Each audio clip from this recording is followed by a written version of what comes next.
Welcome back to What Arty Noobs with General Disturbance. This is a Sexton I. It's a Tier 3 British premium artillery.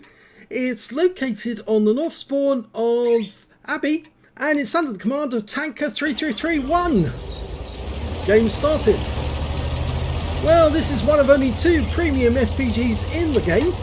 The other being the 105 FH18B2, otherwise known as a Leppy or a Fifi La Pew Pew. Now this is the Sexton I, which is actually, they only built 125 of these, and they were actually built using the RAM hull, that is the M3 hull, which was converted into a tank by the Canadians, and then after 1943 the Americans decided they had enough production of the M4, and so the Canadian production line, which was originally going to produce the RAM and then the Grizzly, which was basically their version of the M4, and they decided instead to switch the production to the Sexton, which was going to be the British new field artillery, or the new self-propelled artillery for the British. It was supposed to replace the Bishop.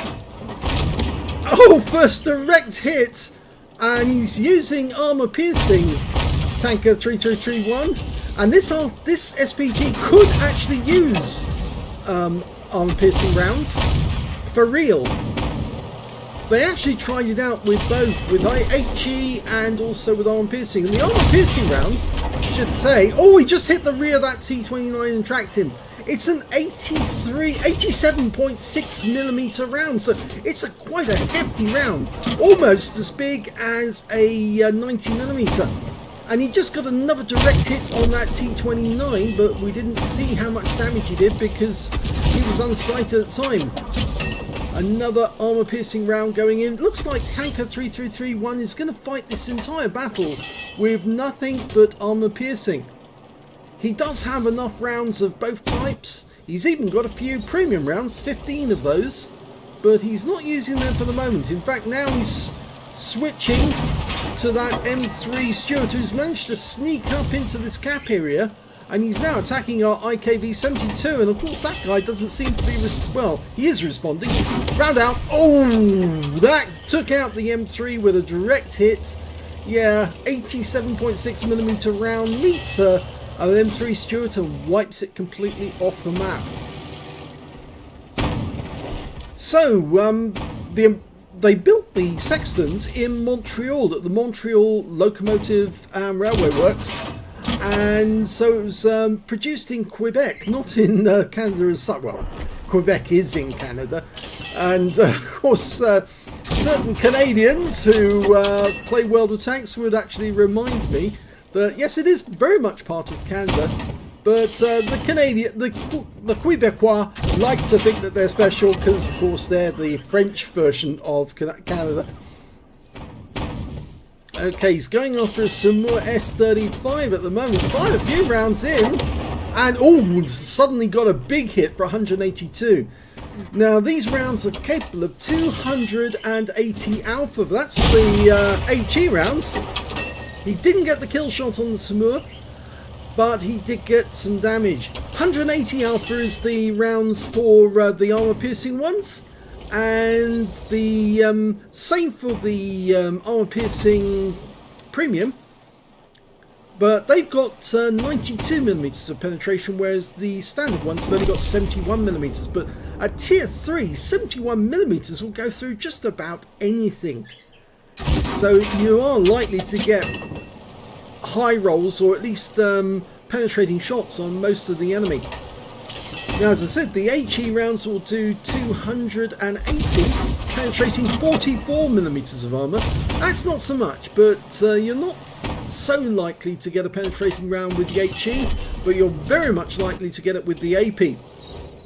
The only trouble is, of course, you have to dial in with the AP to get an accurate shot, because a near miss won't count. At least with the HE rounds, you can be 1.39 meters away and still get some splash. But with the armor piercing, you have to get a direct hit to make it count, and he just missed that T127.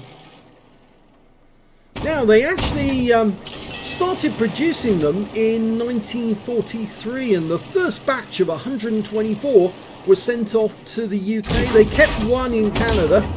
Oh, that was a penetrating round right into the rear of the 127.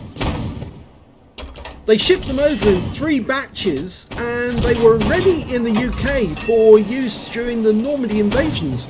And in actual fact, during the actual Normandy invasion, when they were bringing them in by landing craft, they were actually firing from the landing craft. Although, as they said, it wasn't very accurate because, of course, you need to have your artillery triangulated to get an accurate shot on the enemy. And, of course, because the landing craft were on the move and bucking about with all the waves, they couldn't really get accurate shots, but they certainly did get some fire suppression rounds. Unfortunately, we just lost the IKV, but they lost their Vespa with an accurate direct hit.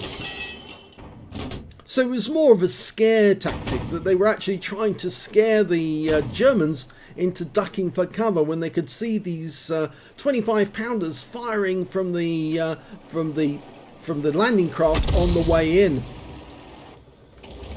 Now, the reason they actually built the Sexton was because the Bishop, the previous self-propelled gun, which was based on the Valentine tank, it wasn't very successful.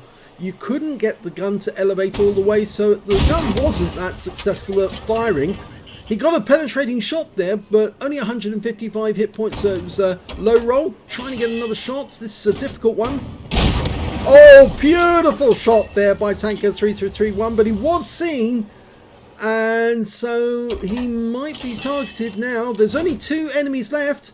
This 10TP and the T127. Lining up a shot. Rounds out. Oh, perfect shot. Wipes him out completely. And that's a potential high caliber. So yeah, they had to produce an alternative to the Bishop because it just wasn't good enough.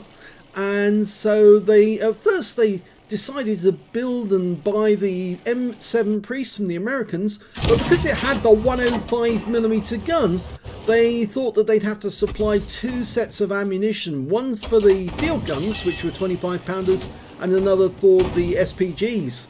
And rather than do that, they decided, well, we'll just build an SPG that really works with the 25-pounder. And he got another penetrating shot on the 127. And so they ordered 2,500 M7 Priests and another 3,043, but they didn't need them because they started producing the Sexton instead. Let's have a look at the second battle and we'll see how we get on in that one.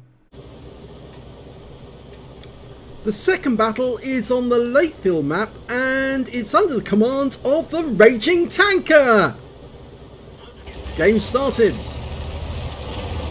Well, yes, you can see the very visibly identifiable gearbox housing for the M3 hull that the Sexton I is mounted on. In fact, the only big difference between the Sexton I and the Sexton II is the hull, and of course those boxes on the back which actually house batteries and an auxiliary generator that was used for the artillery piece. Now, carrying on with the story, the M7 Priests that the British ordered, a batch of them were sent to North Africa and were used by the Desert Rats,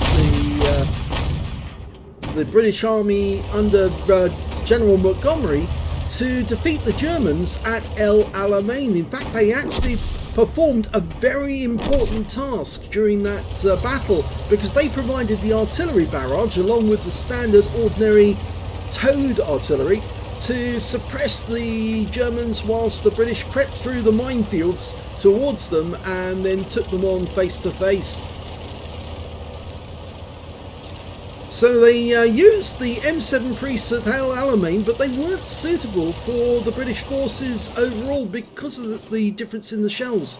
And so, because of course the M7 Priests used the 105mm and the 25-pounders, which was the standard ammunition used by the standard gun, the standard howitzer used by the British forces, that was an 87.6mm gun. So there was quite a big difference. Oh, hit the ground. It wasn't an accurate one, that one. So anyway, they started building them. The first 124 were shipped to the UK and they were found to be very suitable indeed, and they worked very well. And so they started mass producing them. 300 were produced in 1943, and further orders were sent through to Canada for a further, or a total production run of 2,026 in total. That's a massive amount of vehicles, and of course that was money went to the Canadians from the British government. I'm sure the Canadians were very happy about that, and of course the Americans were too, because you see the Grizzly tank, which was what the Sexton II was based on, wasn't actually used by the Canadian, or well, I think it was some of them were used by the Canadians, but for civil defence rather than for their forces in action. The majority of the Grizzlies were not being used by the Americans, you see, so it actually made sense for them to produce the Sexton tank using the Sexton SPG using the Grizzly hull, and so the Canadians had a massive production line running, pumping out SPGs, which were not only used by the Canadians and the British, they were also used by the Australians, and they were also used by the other forces in the Commonwealth, like the Indians. In fact, after the war, the Indians got a lot of Sextons, and they were still in service until 1956. In fact, I believe they were in service with other armed forces around the world until much later in the 60s. It was quite a popular SPG because it was actually based on the M4, so it was a reasonably decent hull. It worked. Rounds out? Nope, nothing on that one.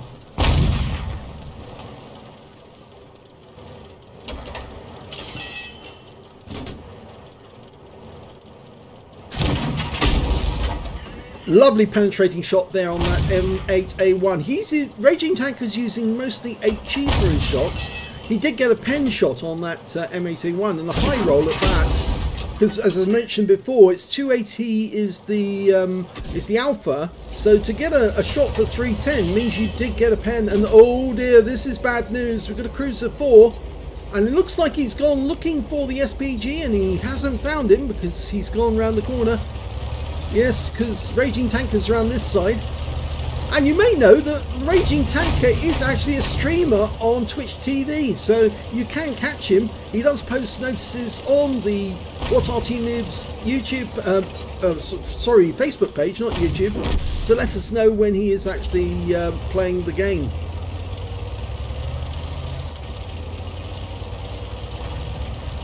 Okay, so the Cruiser Mark IV has gone down. Oh, we just lost our Su-76 as well. And the enemy are trying to come through that pass, but they haven't been able to so far.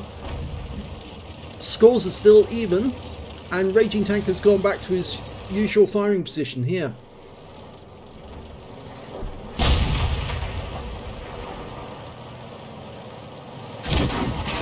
I should actually mention that the Americans, or the British, did consider and contact the Americans and say, could you actually put or fit a 25-pounder howitzer into the hull of an M7 Priest?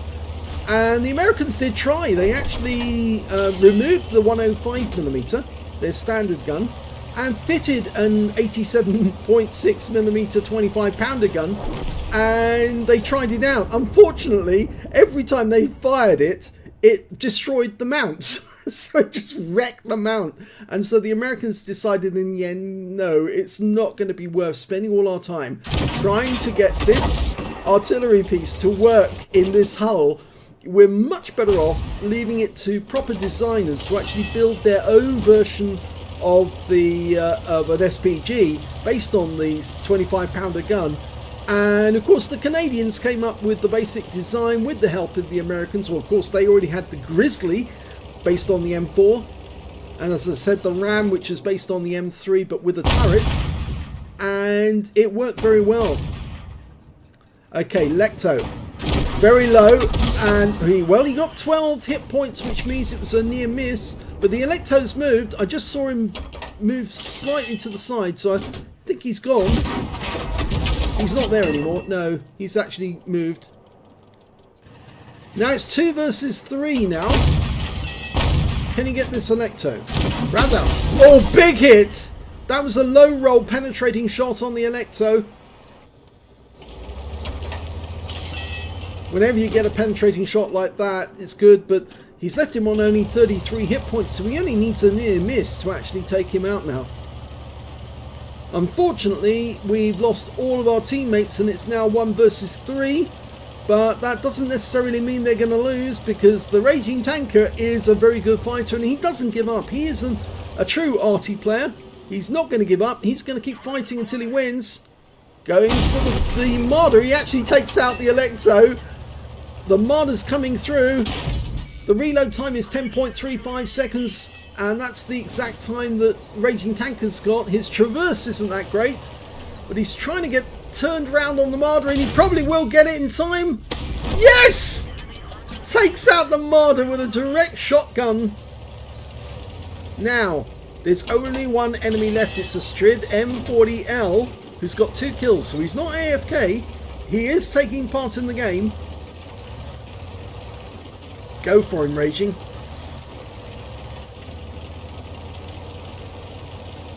I think he was holding on there just in case the Striv came around the corner. And he's now going to go up and have a look and see if the guy's there. See if he can spot him. His view range is 330 meters. One of the good things about the Sexton I is it does have good view range for its class, for its tier. Normally, RTs around this tier would have very short view range, but this one, because it's a premium one, it has 330 meters. It's also got a fairly wide arc, which is, I think you noticed that during the game. It's in fact, the arc is bigger on one side than it is on the other. It's bigger on the left than it is on the right. If I remember correctly, it's about 10 degrees on the right and it's about 20 degrees on the left. But don't quote me on that, because that's just remembering offhand. Oh, now they're capping, and that means the Striv is just around the corner. He's very low on hit points. He's a ram kill, but so is Raging Tanker. Now, this is going to be a bit of a standoff. Does he actually go diving straight in and try and get the kill and then get the win, or does he wait and get a defender medal and get a reset? And that way, just think, even if he does lose, I think he's going to try and get a shot. He's going to try and lob a shell into that Striv. And he's pulling back to see if he can get an arc, the right arc. He's just checking through his view as he pulls back. He's trying to work out where that guy is. He knows he's in that little nook. He fires his first round and missed. If the Striv tries to come around the corner while he's unloaded, and he is trying. Now he's got a shot. Yes! Win! Nicely done, Raging Tanker. That was one hell of a game. 1 against 3, and he wins. So a very exciting end by the Raging Tanker and his Sexton I battle, and we can see the end of battle results for Tanker 3331 in the Sexton I on Abbey. It was an ace tanker game. Yes, he did enough damage to get an ace tanker. He also managed to get a bruiser medal for getting at least 5 critical hits. He got 5 exactly. He got a fighter badge for taking out 4 enemy tanks. He got 5 actually, 1/3 of the enemy team, and 1 short of getting a top gun. And he got the high caliber because he dealt the most damage in that game overall. And you saw that most of the damage he did was with the armor piercing rounds, the standard armor piercing, not the premium ones. He was actually doing it with standard armor piercing rounds, which is very difficult because it means you have to be incredibly accurate to get your shot on target, because a near miss won't count. You have to hit the target to make it work. And he did hit the target, and big time, to get an ace tanker and a high caliber. Let's have a look at team score. Well, there he is, right at the top of the table, 1,687 hit points. The only high scorer close to him was the M7 Priest on the enemy team with 1,027, followed by the Panzerkampfwagen III Aslains I, who managed to get 736 hit points on his own team. When it came to kills, again, he's got the highest number with 5, 3 kills for the Panzer III and the 127 on his own team, and only 1 player on the enemy team managed to get 3 kills, and that was the Vesper. When it came to base XP, he's got the top in that one as well, so he's got the top in all three columns. 979 base experience points to Tanker 333, which is actually quite a high ace tanker, because it's very difficult to get that sort of score with the Sexton I. 678 went to the T127, and 491 went to the Panzerkampfwagen 3 Ausführung I. Let's have a look at the detail. He fired 25 rounds in that game, got 13 direct hits and 11 penetrations. I think that came because he actually used the arm-piercing rounds, and, well, a couple of his shots actually did hit the tracks of the vehicles that he was aiming at, but they did actually disable the tank in the process. And he did disable that T29, and the second shot he fired in actually did hit the target as well. So I presume the second shell actually did do some damage on top of the tracking shot. 1,687 hit points of damage, of which 1,266 were at more than 300 meters. The difference, of course, is the tanks that he took on at close range. There were some fairly close tanks, including that M3 Stuart, who made a rather silly move to go after the IKV instead of going after Tanker 333, but then he didn't know that Tanker 333 is an accomplished player firing armor-piercing. 8 enemy vehicles were damaged, 5 were killed, and he did 107 hit points of damage assistance. On a free-to-play account, he earned 33,706 credits, and after ammunition resupply, of course this ammo is dirt cheap, it's really cheap, he ended up with a profit of 31,631 credits. He got 979 base XP, 587 for this being a premium vehicle, and took away 1,566 experience points altogether. He said AP only and a decent master. Well, it certainly was, and in fact actually it's fairly difficult to play the Sexton I with AP unless you have played it a lot. You have to play it a great deal to get the accuracy needed to penetrate that many rounds. So congratulations to Tanker on a great game.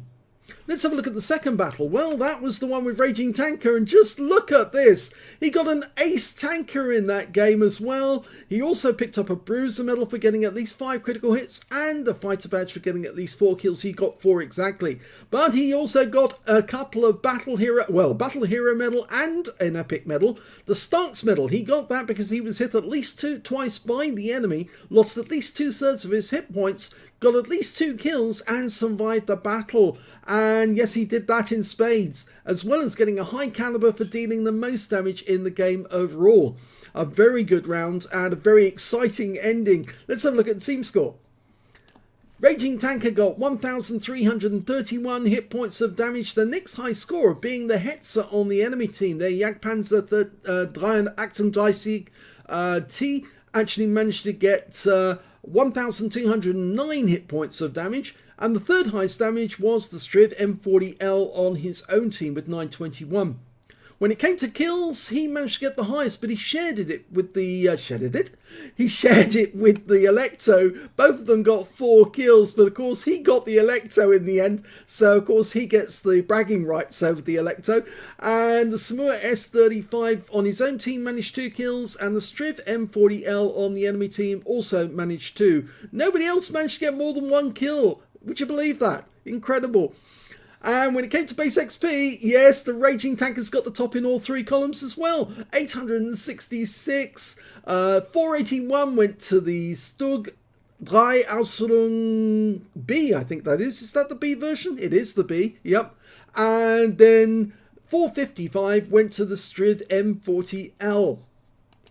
He fired 20 rounds in this game, 10 direct hits, 5 penetrations. He was firing mostly HE, but he was still getting penetrating shots with the HE rounds. And in fact, actually, it proved fatal for the Electo because he did actually hit him quite hard with a penetrating round, both when he was on the move and also when he went right in front of the Marder, because the Raging Tanker was actually aiming at the Marder at the time, but the Electo just drove right in front of the shell and took the shell instead and died.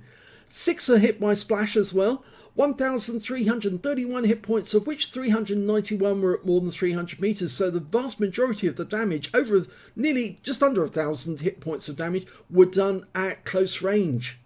2 hits received, both penetrations, if I remember correctly, both of them actually came from the Marder.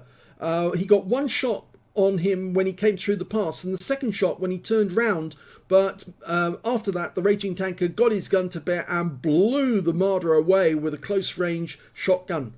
6 enemy vehicles were damaged, 4 were killed, and he managed to stop 63 defense points. He was that close to getting a defender medal. If he just left it a few seconds longer, he would have ended up with a defender on top of the Starks and the high caliber. On a premium count, he earned 26,316 credits, and after repair and ammunition resupply, took away 37,456 credits. So there must be something there that we're not seeing, because if you deduct those two from that, you don't get that figure. 866 base XP, yes it is base, times 2 for the first victory, 779 for this being a premium vehicle, took away 3,377 experience points altogether. He did carry for the win because it was 1 versus 3 and he took all of them out. He got the lot, and in fact actually he played it very well because he not only pulled back to try and get the Striv M40L with a looping shot over that ridgeline, but after he fired and missed and the Striv thought, oh, I've got him now because he's in reload and I can kill him, he came around the corner and Raging Tanker moved quickly to get the ridgeline between him and the Striv to make it difficult for the Striv to get his gun to bear, and then he just turned with his gun reloaded and blew the guy away at close range. That was a fantastic game, that really was. What an ending as well. It really was. So if you enjoyed both of those replays, please give this video a like. Do subscribe to our channel. Leave a little comment down below because it feeds the algorithm.